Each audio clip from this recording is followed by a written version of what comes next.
Good day. May I present to you our paper entitled A Neoclassical Economic Theory Leveraging Underground Economy.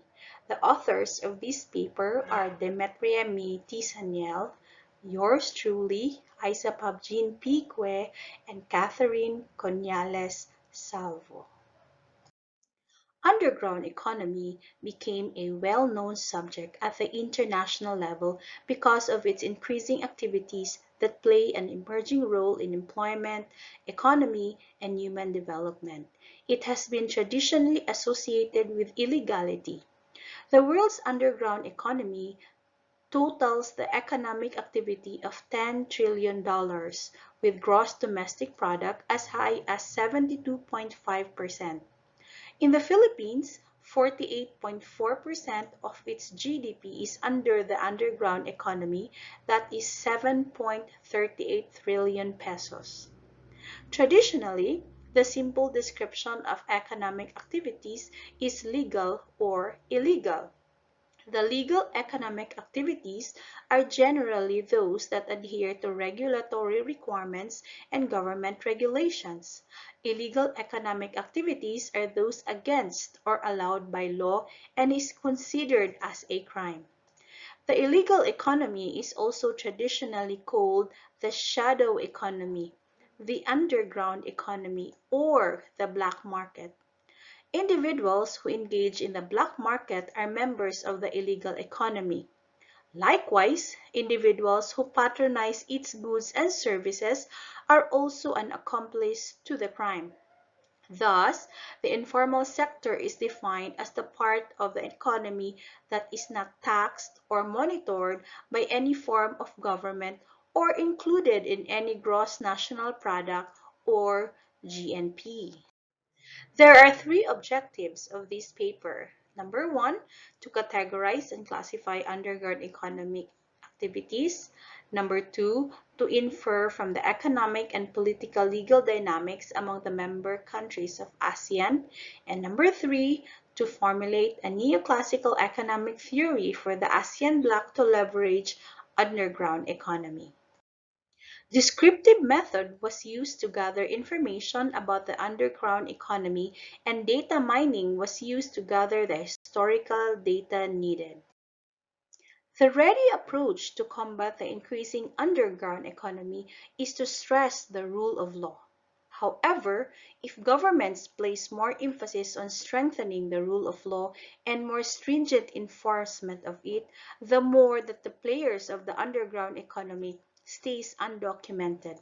Some think that the informal economy can benefit the formal economy by incubating new businesses and enabling entrepreneurs to test its viability informally before deciding to register and legitimize their ventures.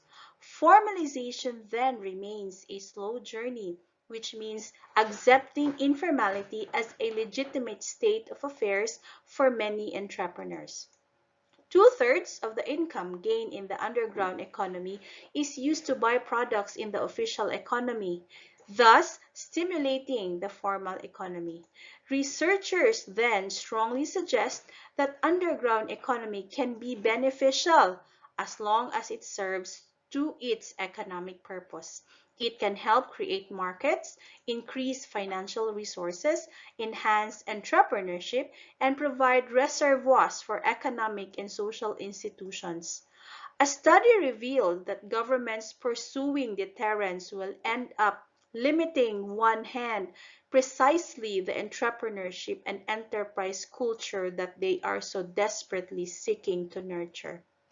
If the government eliminates underground economy, some households won't have home, can send their children to school, and thus eventually contribute to poverty.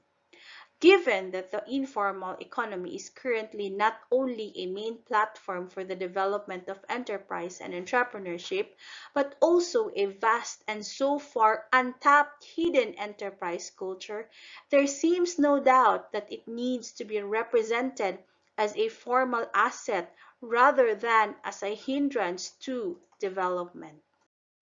The stark findings now pose the issue that the underground businesses serve a critical economic purpose. Despite the avoidance of paying taxes by operating off the grid, there can be no doubt that the underground economy keeps the economy in balance just above the poverty line. Extreme sanctions and sudden closure of the underground economy will mean tremendous loss in employment whose compensation supports the formal economic activities. Strict regulation leading to the decrease of the underground economic activities may result in the collapse of the formal economy. Therefore, with the purpose of this paper to consider the urgent need to understand why old economic theories may fail now and formulate a neoclassical economic theory as a practical, more applicable alternative. This explains the consideration of re-evaluating the concepts of the economic theories used today. The goal is to achieve a genuine human-centered economic theory and practice.